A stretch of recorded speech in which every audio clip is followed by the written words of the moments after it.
Welcome everybody and welcome to this panel discussion on steel.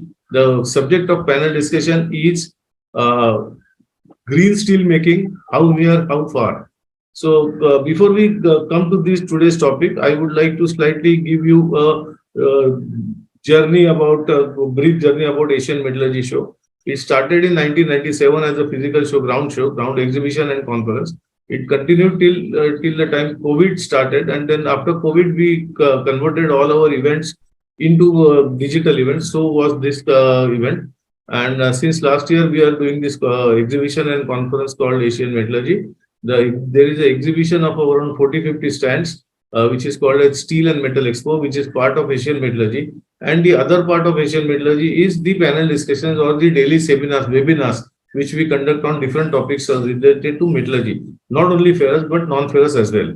So today we have a steel day, tomorrow we are having a foundry day, and day after tomorrow we will discuss non-ferrous metals like aluminum and copper, their business prospects and the status of their businesses in India. Then we have a day on recycling. Then like that, we are going to have panel discussions on almost all aspects of metallurgy. Okay, so now coming back to today's topic, green steel making, how near, how far.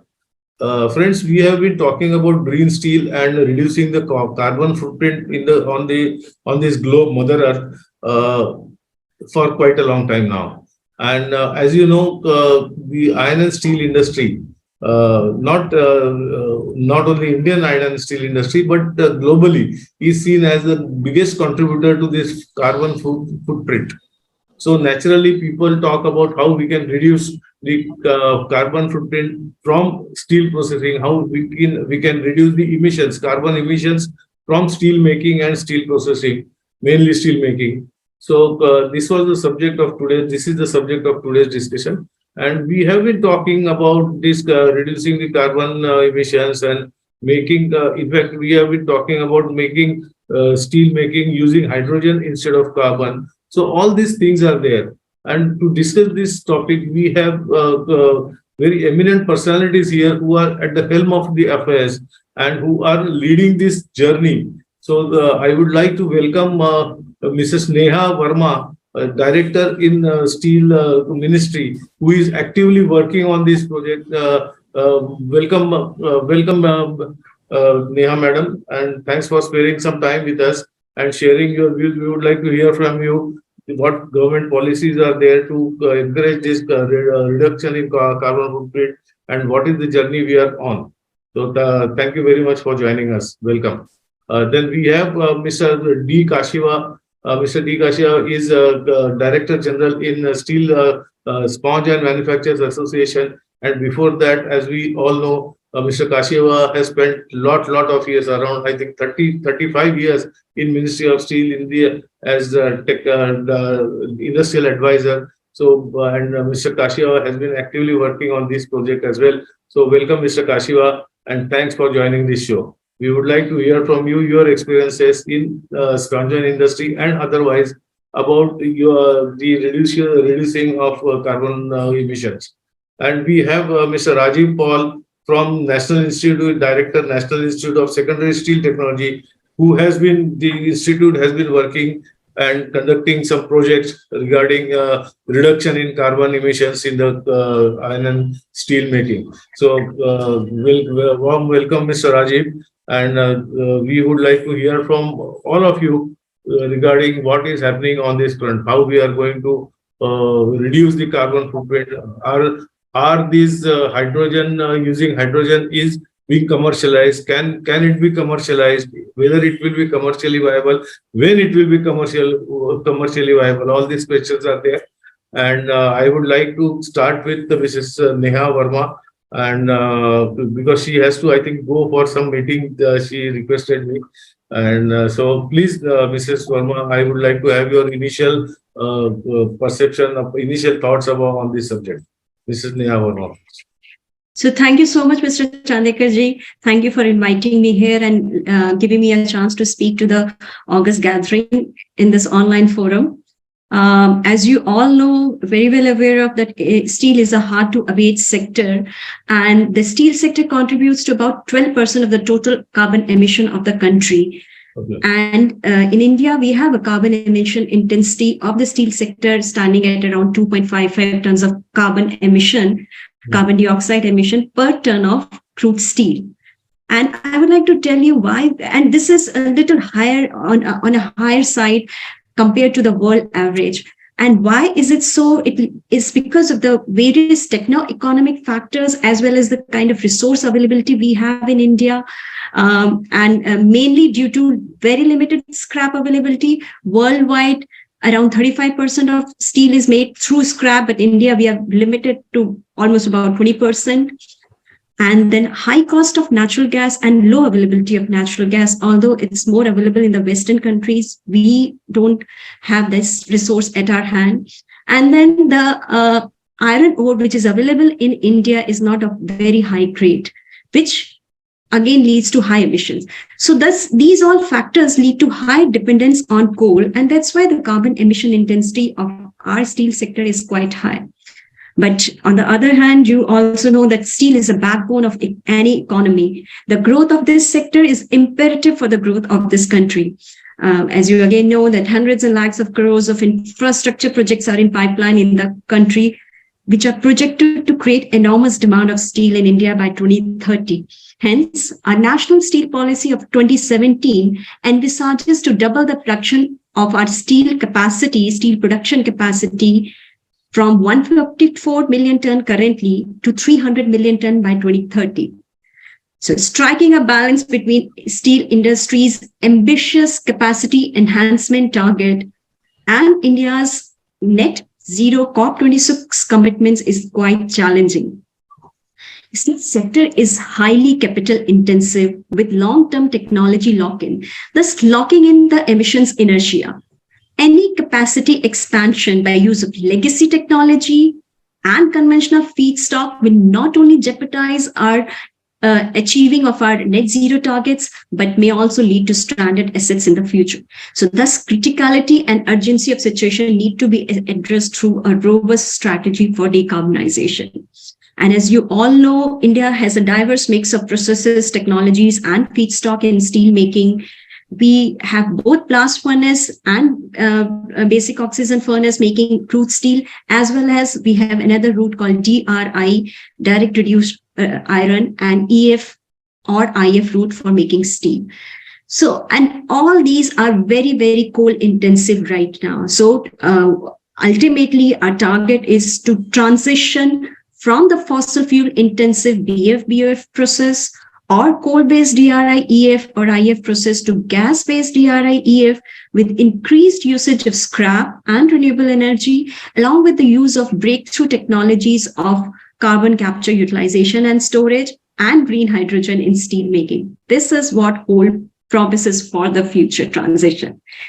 So I would like to tell you that Ministry of Steel is absolutely committed to smoothen this transition of the steel industry, because we are not only looking forward to our net zero emission target, we also want our steel industry to progress to one of the leading position in market in supply of green steel.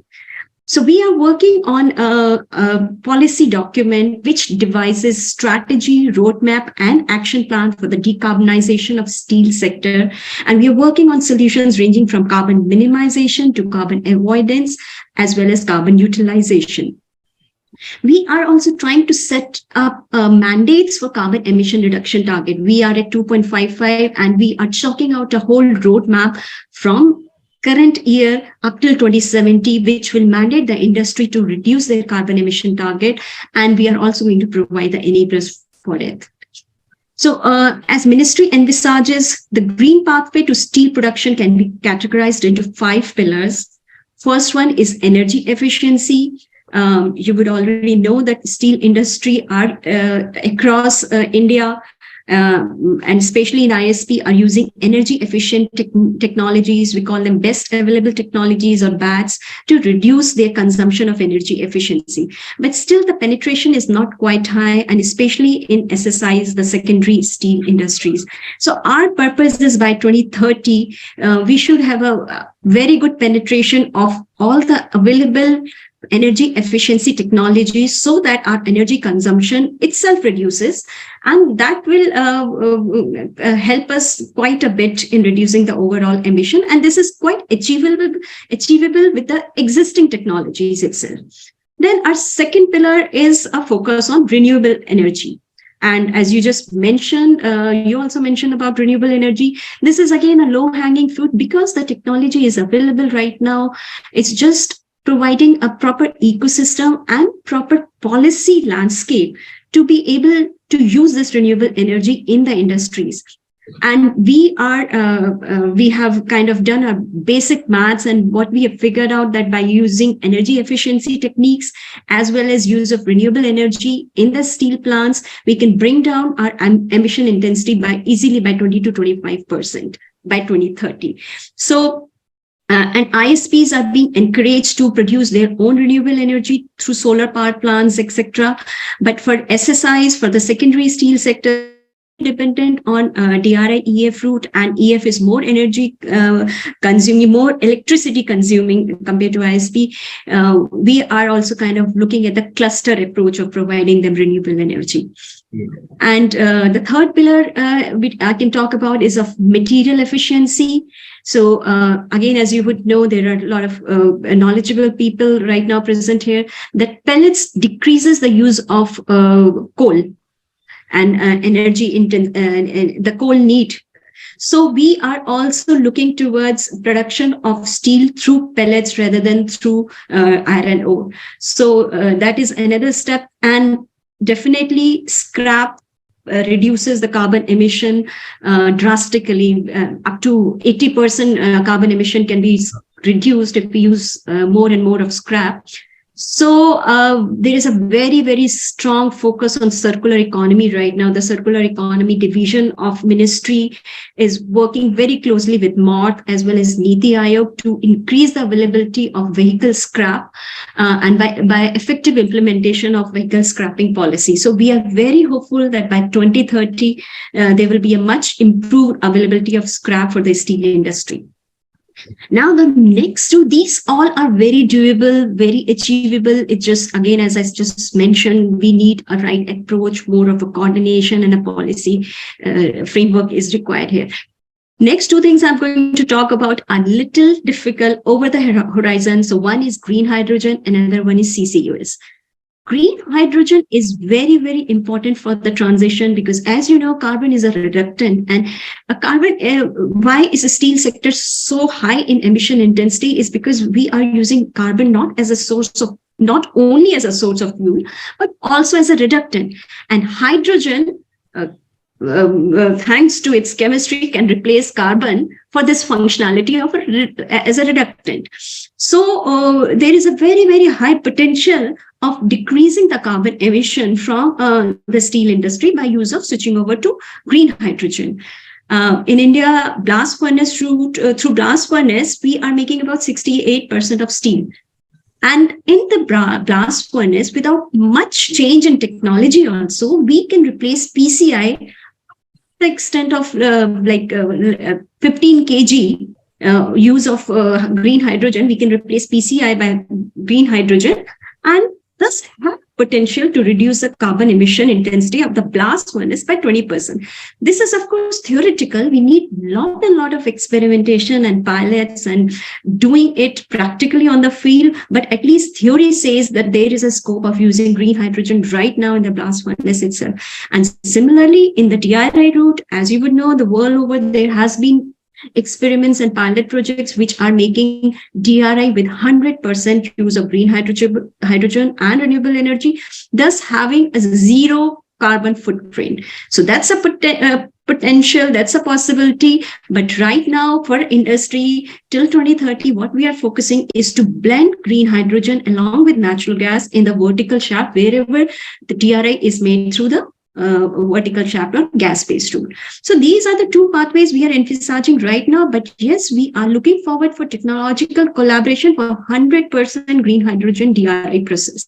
But there are challenges in using green hydrogen because one hand, technology is not available. World over, it's in the pilot phase. On second hand, the supply of green hydrogen is again in a question mark. The ecosystem is not yet developed enough for the production, transportation, storage.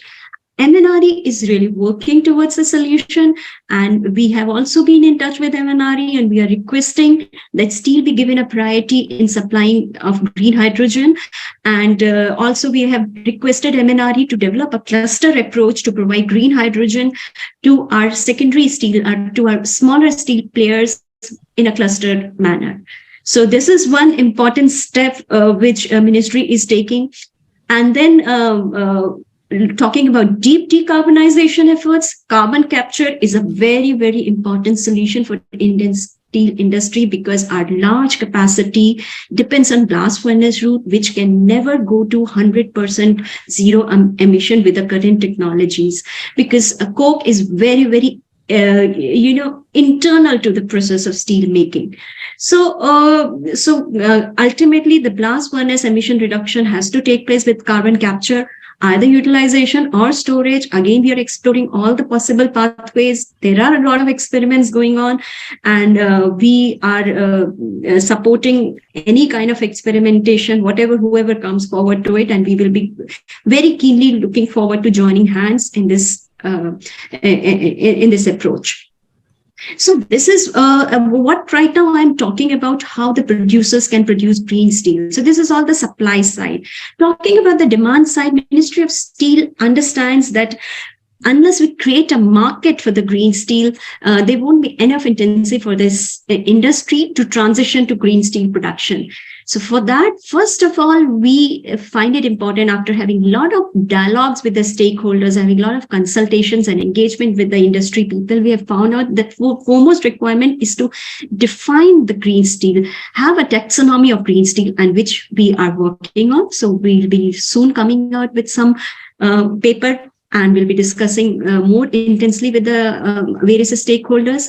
Another important thing is we are working on green public procurement policy. So to create a demand of steel in the market, 20% of the steel produced in the country right now is consumed by government. So let's see. We are in a very, very initial stage, but we at least have a vision to kind of create that demand for the green steel, mandatory demand for the green steel, at least in the government projects. So these are the two very important policy issues we are working on. And then there are so many various enablers which will help us in smoothing this transition. We are working on a regulatory mechanism. Technological innovations is very important, and R&D framework is extremely, extremely important, because right now the technology is still in nascent stage. We want to create an institution for research and development which works for the country, like an umbrella institute, brings in all the research together, academia together, researchers together, and the industry as well as OEM partners together. So again, this is another job we are on. And then, of course, global collaborations and financial mechanisms are very, very important for the transition too. So overall, I would just like to conclude my session by saying that Ministry of Steel is taking a lot of steps along with the industry, and industry is supporting us wholeheartedly. Industry has also shown us that they are also very keen on moving towards the production of the greener steel, and they are also taking lots of steps. We recently in COP27 in Egypt, we had a very good session, very good dialogue between the industry and the government, a panel discussion as well as an industry showcase, and which world over was highly appreciated. So I guess India is on the right path. And given our vision from our Honorable Prime Minister, we are on the right track to achieve our net zero commitments, and we are working together. Thank you so much. Thank you, madam. It is heartening to know that Ministry of Steel is taking a lot of steps. Certainly, we are on the right track, and with the help of the industry and the government and the ministry, I think we will cut this journey. So just one thing, you mentioned about the policy making. We are making, Ministry of Steel is making one policy regarding decarbonization of the industry. When that policy is likely to be out, and when that process will be completed, like? So it will be difficult to comment on that, but we are on the job. So it's in different phases. We'll be releasing that policy in different phases. So pretty soon within this, I would say financial year, we should be able to produce something, at least the first phase of it. And then it all depends, we have to get consultations from all other ministries as well. So those things might take some time, but I'm very hopeful that within this financial year, we can come out with the first phase. So that means within 2-3 months, it is expected to come out. So, and not the whole thing, maybe just. Yeah, but the main points or the main striking points. Let's see, I cannot say, but we are almost reaching the end of this financial year, so I cannot say, but at least by the first half of the next year, yes, I will now maybe myself, because there are only 3 months left. So by next, by first half the yeah. So, yes. So, one small question, one small clarification, madam. You have talked about the paper being prepared. Is it a Vision 2047 or Vision 2070? No. No. Vision 2047 is totally different. Like, we are working on it in a separate manner, because Vision 2047 not only talks about green steel, it talks about all the aspects of the steel industry. So I was specifically talking about taxonomy of green steel. Regarding the policies, specific policies, there are 2 policies which we are working on: the taxonomy of the green steel, as well as procurement of the public procurement of the green steel.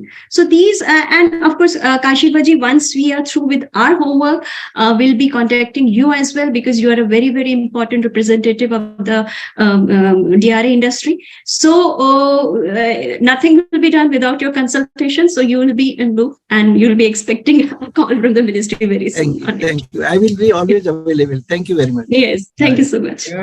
Actually, see, such projects are the best done with the help of industry and the government, and then only of course, I totally believe in what you are saying, Chandekar ji, because that's what we have been doing for every step. We are just shooting emails to all the industry players, as well as having meetings also, and we ourselves don't want to move ahead without your feedback, because we don't want something to fail, and unless we have feedback of the real producers, we will not be able to make something which is very robust. So, and anyone on this forum, any of the participants, if you like to give a comment and give any feedback on what all I have said and have suggestions, please feel free to email them to me. Definitely. Thank you so much. Yeah, but be here for some time, madam. Let us see what others. Yes, I would like to invite Mr. Kashiva for his initial thoughts on this subject. On your behalf, I will once again request madam to be here for a few minutes, because what we have heard is a government perspective. Let me put up a industry perspective. No, definitely, Kashiva ji, I want to hear you. So I'm here. I will not take much time. Thank you, Mr. Chandekar, for giving me an opportunity to put forth my views from the industries and national perspective. I once again repeat the word industries and nation perspective.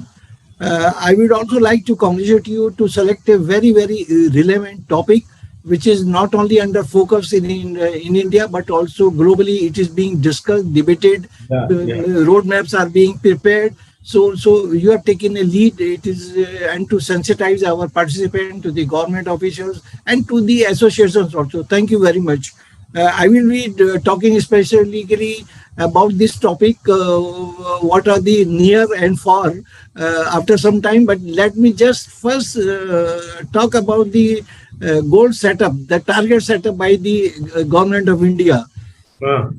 Despite our low per capita consumption, which is around 1.8 ton CO2 emission per capita, we are the third largest global emitter.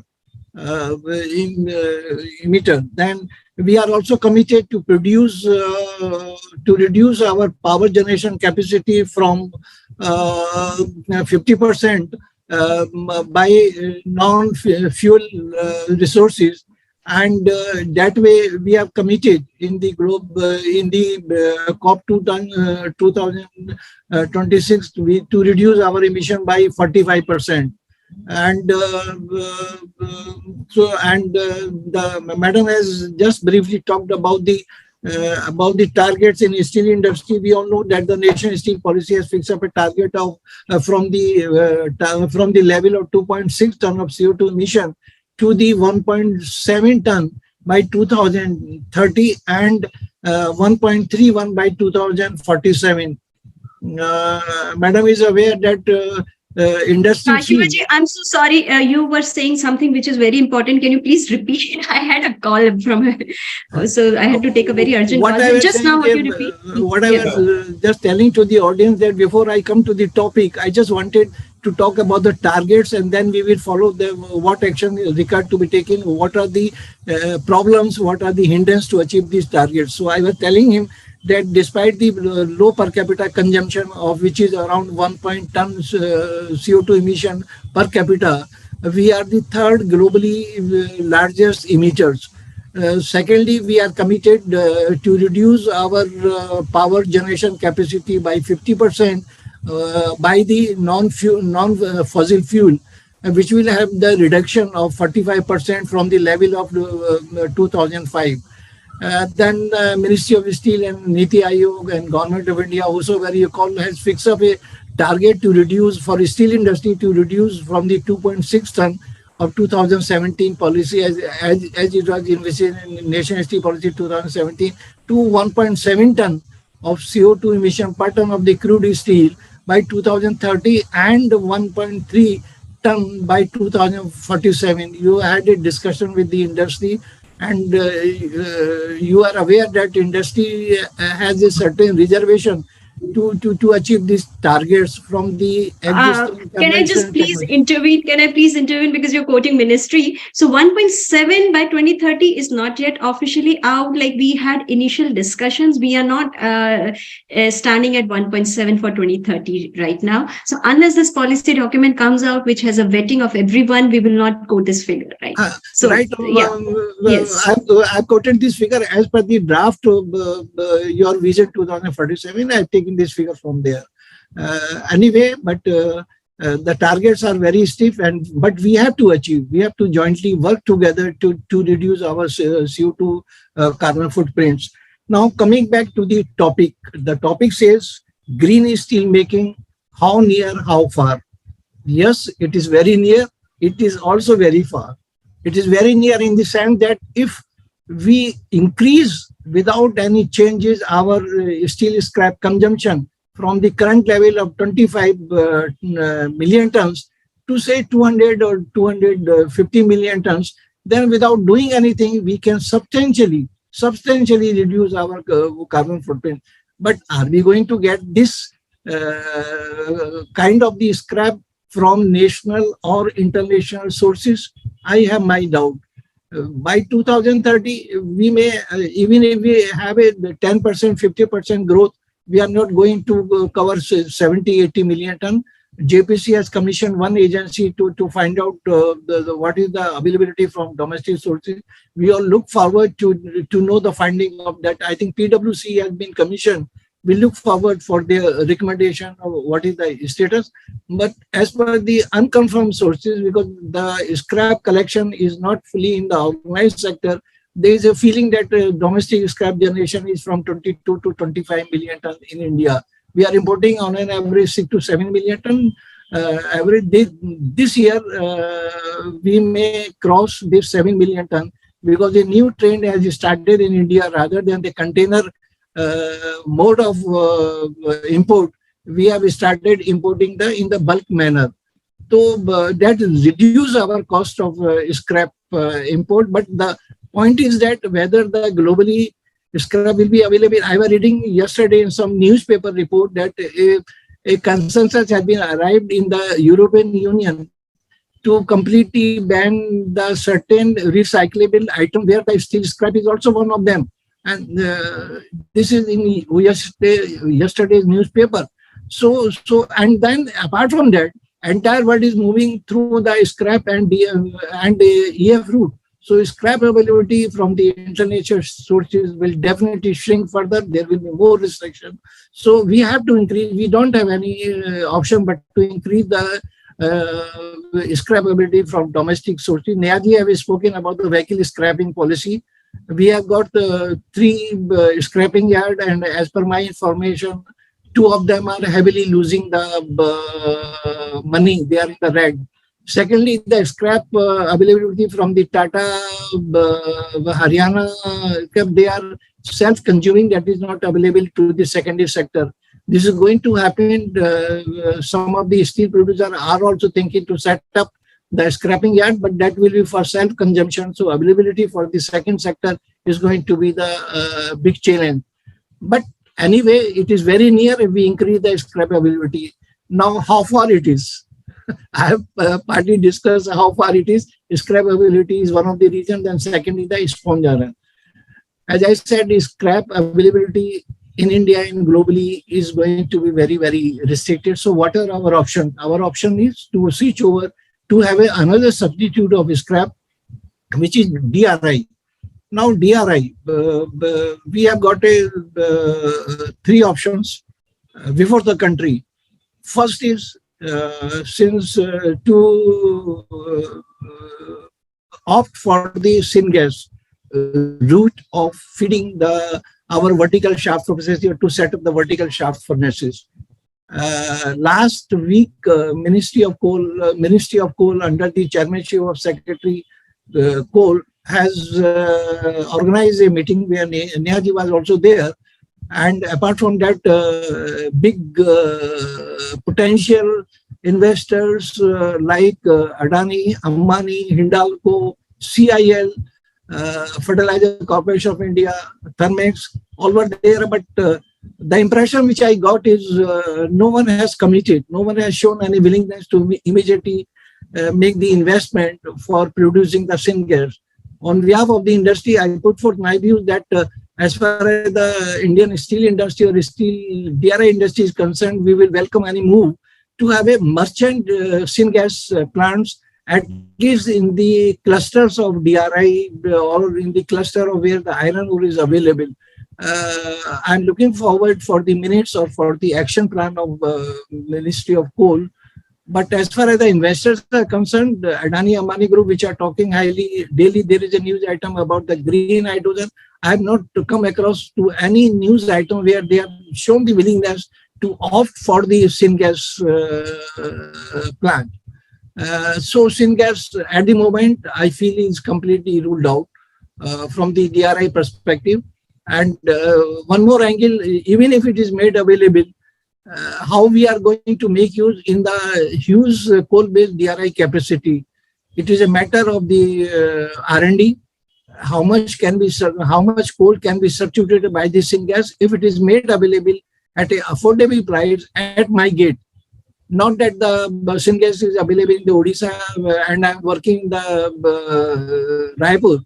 It has to be near the cluster at an affordable price. So price, availability is and the technological options are the three main factors to make use of it in the huge capacity, which is around 38 million ton the coal base, and which produce around 81% of the total DRI production in the country. So as far as the existing plants usage is concerned, this is a big challenge. On the initiative of SIMA, one R&D project in IIT Roorkee has been commissioned. We organized the funding for that one through the BE. After a lot of operation, that project has taken up. But it may be technically feasible, but is it going to be economically viable is a big issue. Now coming to the second option, natural gas. Natural gas is the best option. In my opinion, it's the best option. The CO2 emission is hardly 1.2 ton, which is the lowest compared to the conventional BF route. But where is the natural gas? In last 23-24 years, not a single gas-based plant has come up apart from the syngas one plant. So, and GAIL, which has made a huge investment, more than 15,000 crore rupees to lay down a gas pipeline from Jagdishpur to the Haldia, is not being properly utilized. I have tried to convince my members, to the industry captains, to the GAIL. Fortunately, this gas pipeline passing through the major public and private sector steel plants, pellet plants, sponge iron plants, but no one has, so far has come forward to opt for this, although the gas is available, gas may be available at their gate. It is hardly 10 kilometer or 15 kilometer. So connectivity with the main gas pipeline to the plant is not an issue, but the issue is that why industry is not coming forward is due to the uncertainty about the availability and the price. Industry has a very bad experience. 3 gas-based, shore-based plants came in 90s, and on a written commitments of the GAIL or Government of India, and after few years, government said my priority change, I will supply to the fertilizer and will not supply to the steel industry. Then after few years, they say my priority the domestic supply and transportation, I will not supply even to the fertilizer. So no gas from the APM route is being supplied to these 3 plants, which came with a huge investment. So like that, people are very apprehensive. Even if the government make assurance, are they going to fulfill it? So no gas-based plant has come up. I request Neha ji in the Secondary Steel Advisory Committee, I have also made this point, kindly call a meeting with the GAIL, with the main potential users or investors. Let us sort out their apprehension, this problem, because we have made the Government of India, country has made a huge investment. That investment should not be wasted. It should be utilized in the national interest. Third option is a green hydrogen. Nehaji has already covered, but I would like to tell you that any green hydrogen based plant will come up or will be considered or will be on a drawing board after the 2032, and the first plant may be visualized after 2035, because the industry will watch what the Adani or Ambani who are claiming that they will be supplying the cheapest green hydrogen by 2030. The industry will like to see what is their price, what is the infrastructure made available to make supply to their operations or to the location which they are envisaging to have a vertical shaft furnace route to make use of the green hydrogen.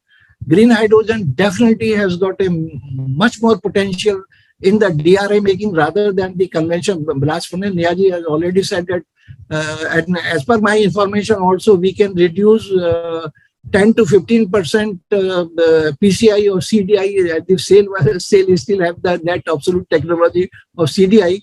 That can be only to that extent it can be utilized. In our conference we organized on the 30th September, SMS has come up. Italy has come up with the idea of a blue blast furnaces, and my participants were very excited to know about that. But I think they are still in the pilot stage. But after 2035, may see the life of a blue blast furnace, which means blast furnaces will be operating on 100% of the green hydrogen. But at the moment, technology is not available. Commercially proven plant is not there. So investors or the DRI producer have a apprehension. What will be the capex? What will be the economic parameters to opt for this route? So these are the problems from industry perspective.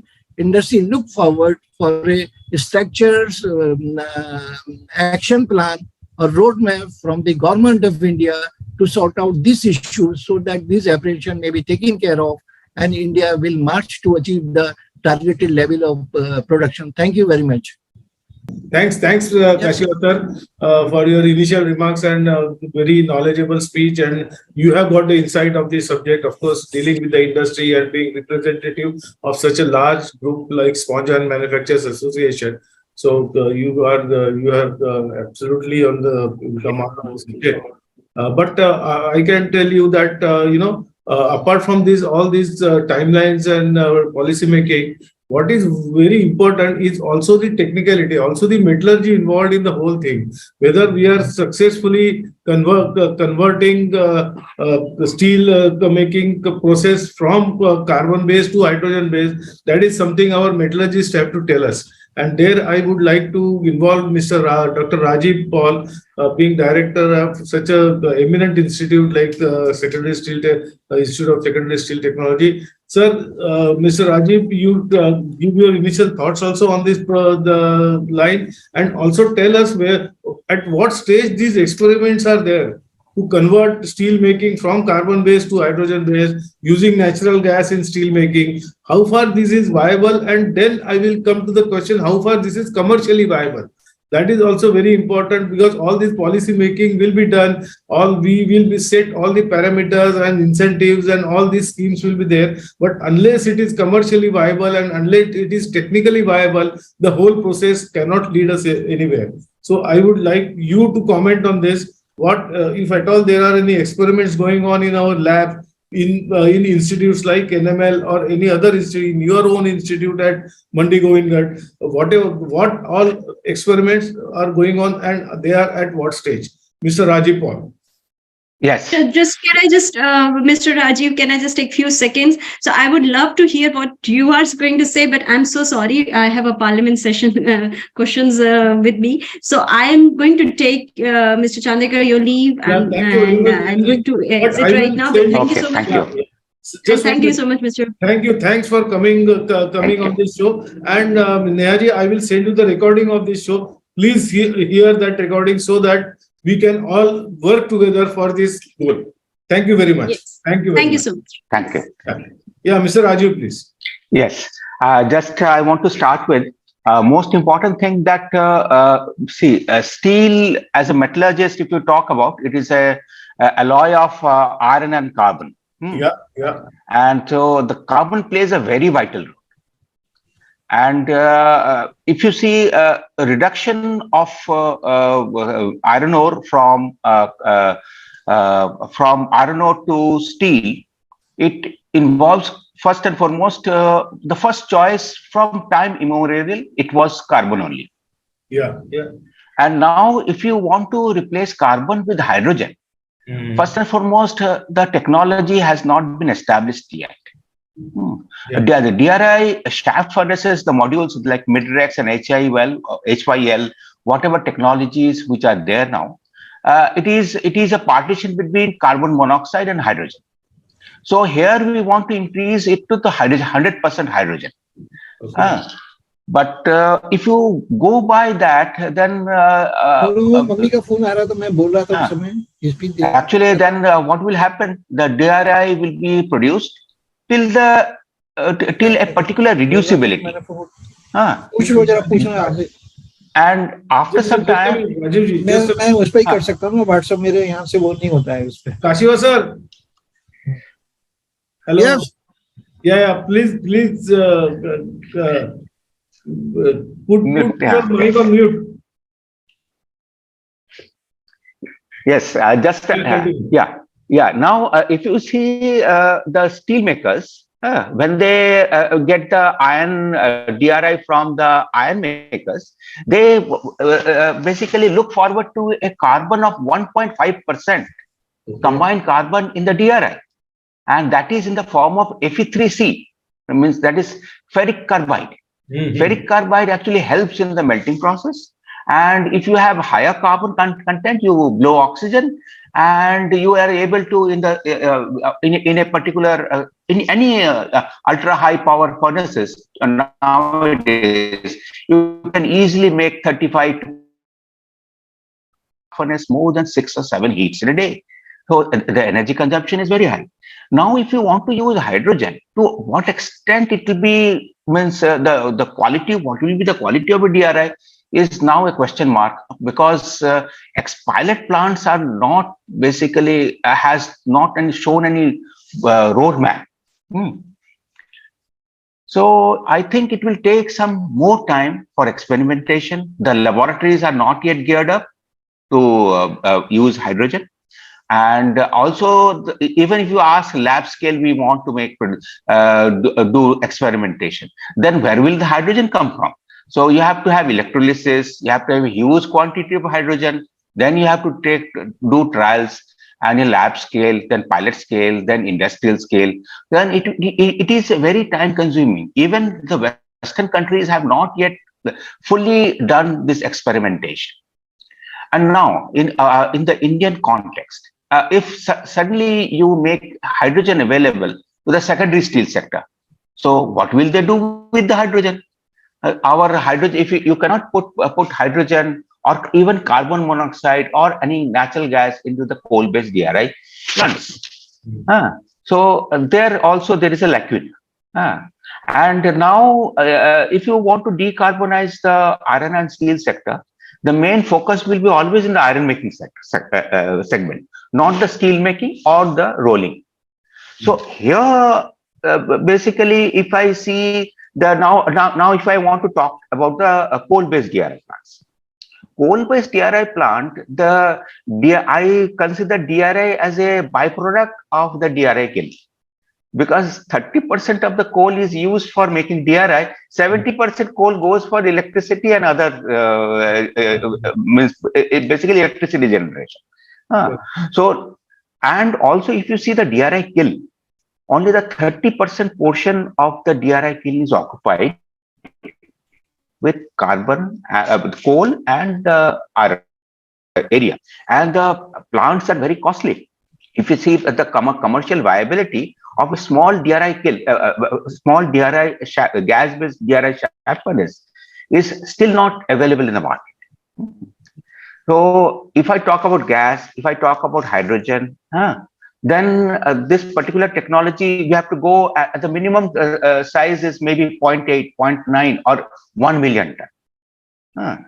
So, but in India, most of our promoters in the secondary steel sectors have a small capacity and have a limited power of what you call investment to go and switch over to a new technology. Even if you cluster-wise, if you make gas available, then you have to have a large kiln, large shaft furnaces.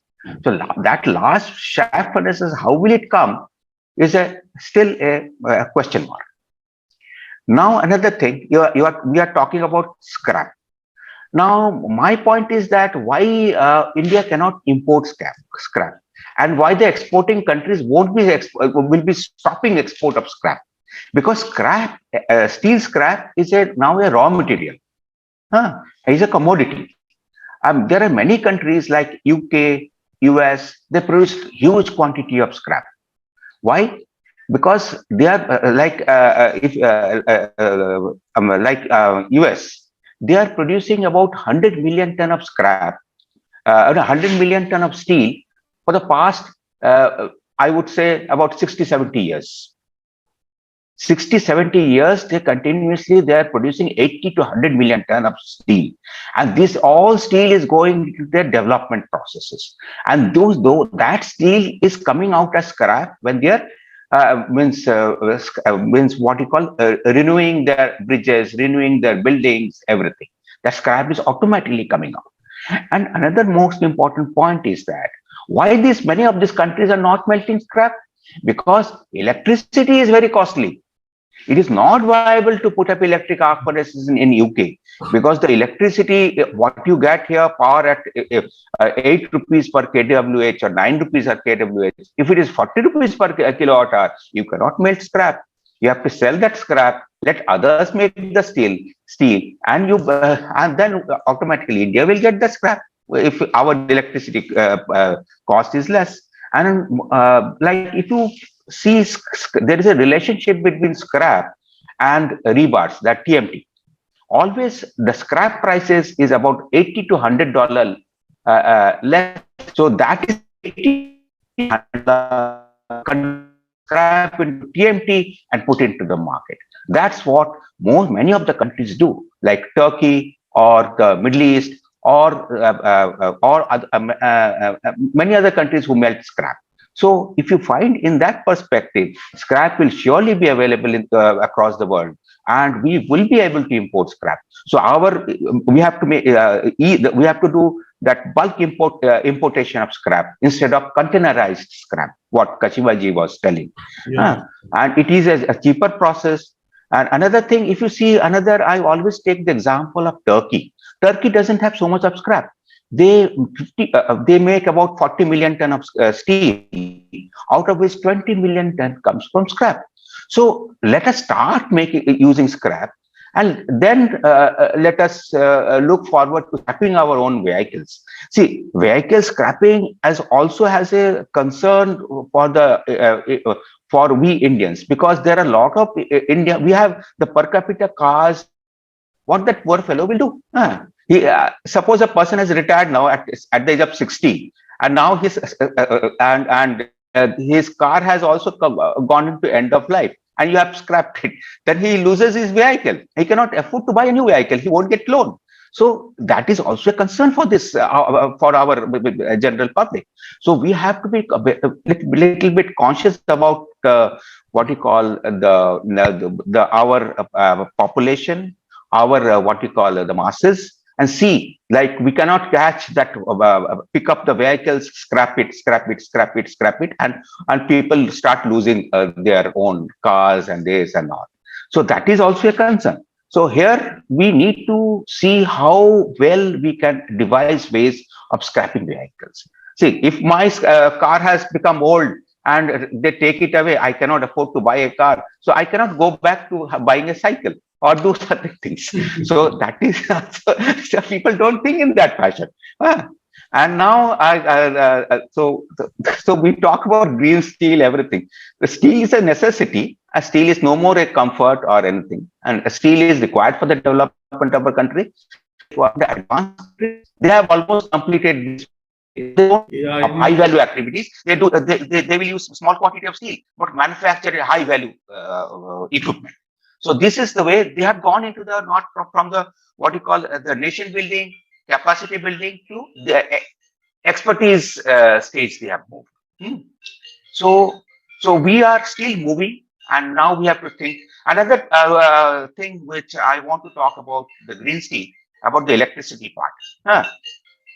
Our country, we always think about the solar power, and we are always talk about the wind power, and we are on a hydroelectric power. These three of the renewable energy we talk about, but we are not talking about geothermal energy. Geothermal energy is also one of the areas which we are not investing or doing anything, because we can put water underground to a very into the depth of the earth, and take hot water out of it and produce steam or anything, and we can generate electricity. There are many countries which are producing considerable quantity of geothermal energy. Like US is also producing quite considerable. Then we also need to think about the nuclear energy. Like France produces electricity. What France produces, 70% is from nuclear energy. So we need to see the nuclear part as well. So we have to explore, and we have to give our thought processes. So these are the areas of research and development which I think comes into my mind. So this is my thought about green steel and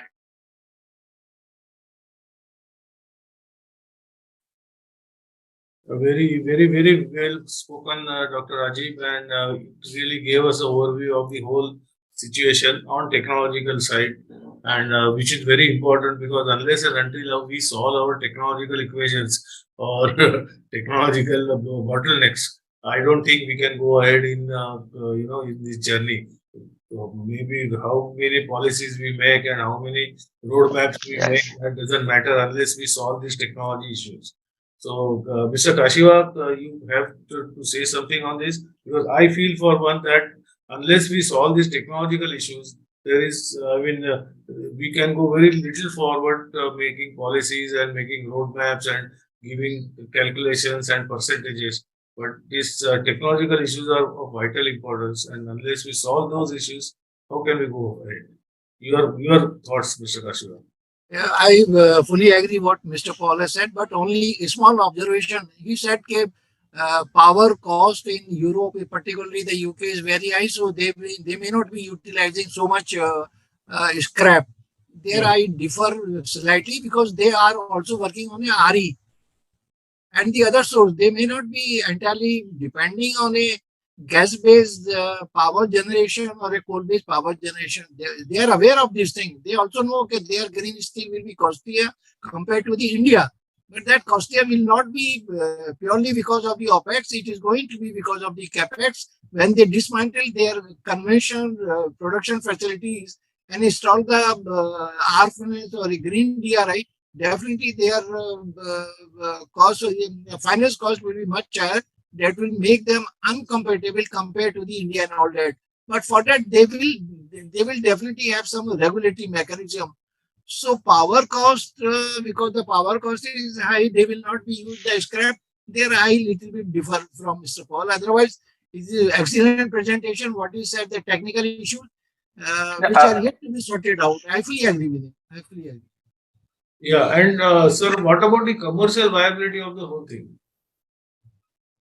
That I've already said in my talk that is going to be a major issue. The fuel which the anything which I am going to substitute by coal has to be comparable to the coal prices. Otherwise, the producer will not come forward. Yeah, Will not come forward. Industry adopt unless it is commercially viable. So you have to say, for example, now how the natural gas prices from $70 to $17 has come last week. So we should have some regulatory mechanism like that. The Parik committee has submitted their report. You must be reading the paper 2 days back. They have submitted their report to the Ministry of Petroleum and Natural Gas, where they have got a cap. The natural gas prices, APM gas prices, which means the natural gas prices of the Oil India and the ONGC has gone to the $17-18 and then come down to the $1.4. When they went to the $17 or $18, the producer were very happy. But when they has come down to the $1.7, then they are fixed to take care of this thing, to take care of the grievances or the interest of the user as well as the producer. This committee, Parik committee, has recommended a certain cap, $4 to $6, something like that. And I read in the paper that it is a win-win situation for both, and the industry has responded in a very positive manner. So, like that, there should be some like that. The European Union has said that there should be a cap of the Russian crude oil, which may not be acceptable to the other country and all that, but we should definitely have some arrangement with the gas producing countries. Like now, India has come with a range, the cap mechanism for the domestic gas generation. That should also be applicable to the Gulf country or the American or the other or Russian who are the presently natural gas suppliers. Otherwise, the uncertainty, because of the uncertainty in availability and price, no investment will come in India. Yeah. Okay, I agree. We have seen the government perspective, their policy making approach, and their I would not say exact timelines, but their projections of how things will happen from their side. We have seen that Neha madam told us about that. Mr. Kashiva told us about the industry perspective, what problems industry feels are there in this journey. And then we had a technological view from Dr. Rajib also. So, keeping everything together, making everything together, I feel that still please correct me if I'm wrong, I feel we are still have a long way to cover, to, reach to that point where we can really reduce the carbon emissions and we can use hydrogen as a reductant instead of carbon, or we can use natural gas on a big scale as a reductant instead of carbon. So still we have a long way to go, isn't it, Mr. Kashiva? Yeah, I fully agree with you, Mr. Chandekar. Realistic, I feel realistic position. Yes, that is what I'm saying. Okay, whatever the government plan, the roadmap, it should be realistic. It should not be on the paper saying that the country will be producing 255 million ton by 2030 or would be producing 500 million ton and all that. So that should be realistic, taking into account. We should make a projection taking into account of the problems being faced and are likely to be faced by the steel producers. Yes. My only submission, which at the different forum I'm saying, please sort out the problems first and have a roadmap. If these are the problems which I am flagging at different forum, these are the problems. Now, please tell me the solution. Yeah. And unilateral policy making is also not going to help, because it has got to have a very active involvement of the industry as well as the research bodies. Then only it will happen. That's what I feel. Yes, yes, yes. Uh, All stakeholders has to come together. Absolutely, because this is such a complicated issue. It's such a complicated issue, and it has got all the angles: commercial angle, technological angle, policy making angle, the angle, incentive angle. So everybody has to come together, and unless everybody comes together and forms a forum and forms a joint sort of a policy, joint policy, I would say, it will not. The whole thing will not go further, not roll further. That is what at least my perception is. So I think I fully agree with your perception. yeah, because only policy making from the government side will not help. The active participation from industry as well as from the technological bodies will only make this venture a successful. Yeah, and I think do you want to comment on that Paris Protocol or whatever we have agreed 2000 by 2070? I think our PM, honorable PM, has agreed that we will completely be carbon neutral country and all.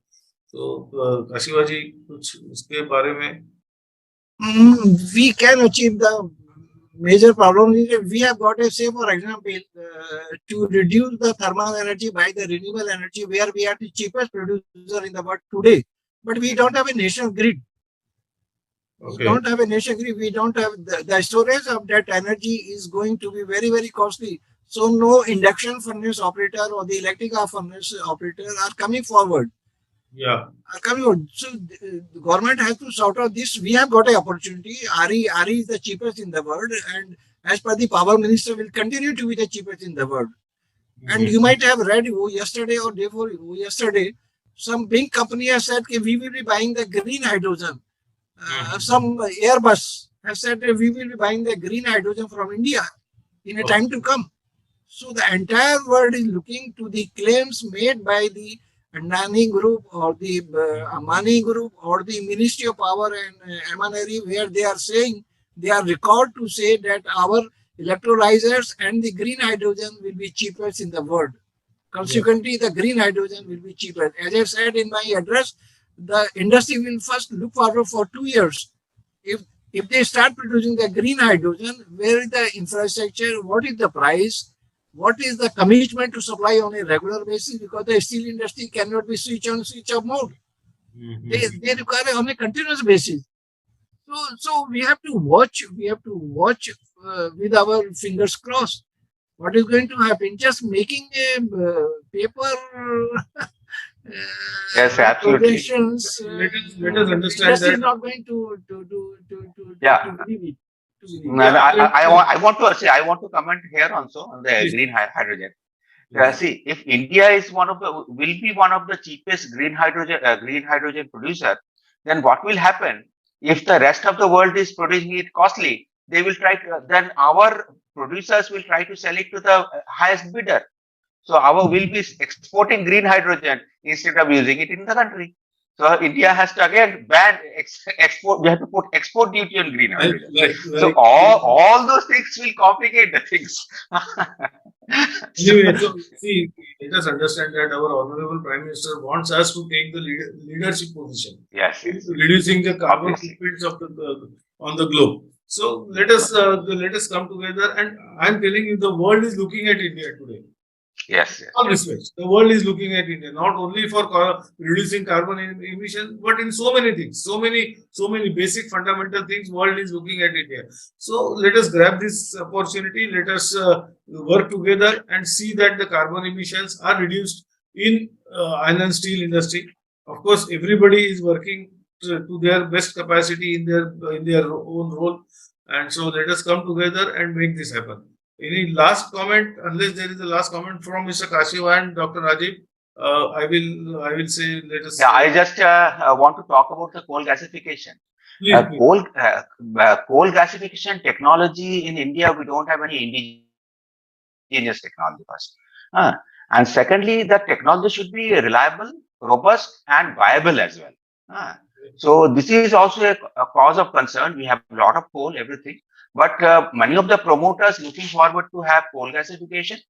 But then also their thought process is that who is the proper technology? It is also now we have to build and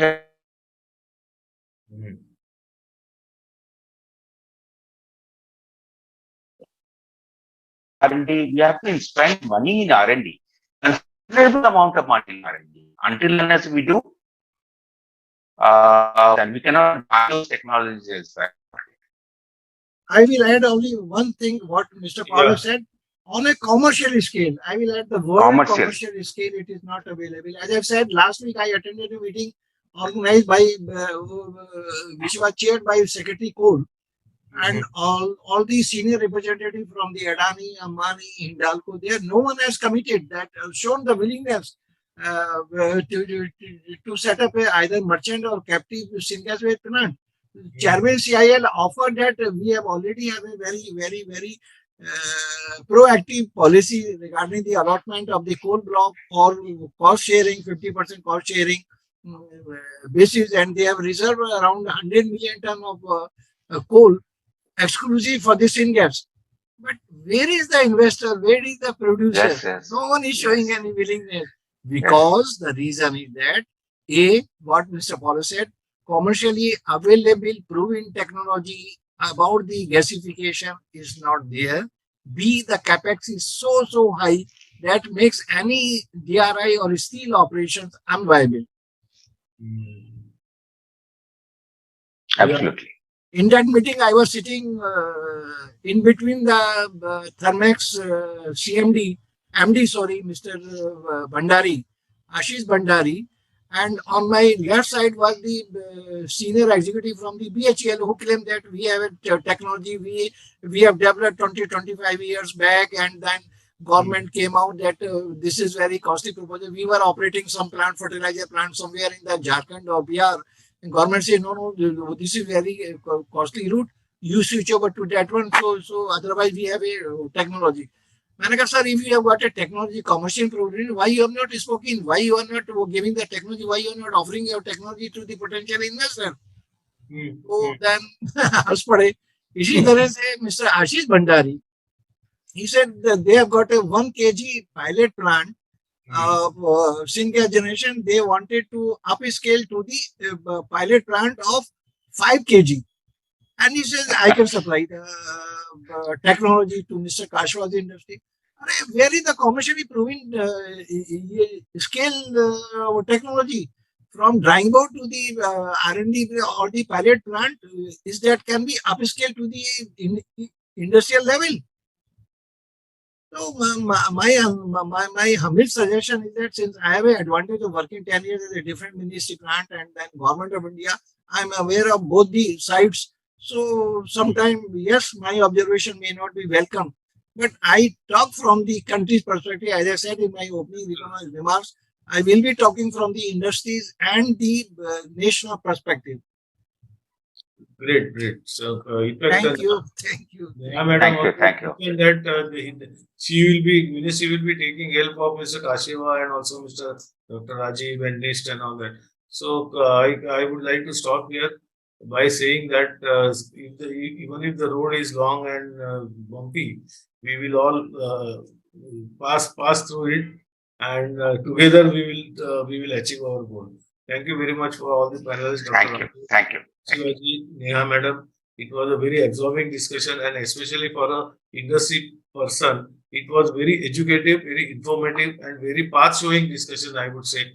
And rather, we know how complicated it is. At least now everybody would know how complicated is the scenario and how the whole world is looking at India for our leadership position and for our leadership steps. So let us close at this stage. Thank you very much. Chandekar, my closing remarks. Please, I just wanted to thank you for selecting a very appropriate topic to sensitize the audience, to sensitize the government officials, to policymakers. This is a very relevant topic. Good, very good. Thank you, sir. Very good topic. Very good topic. Thank you. Thank you.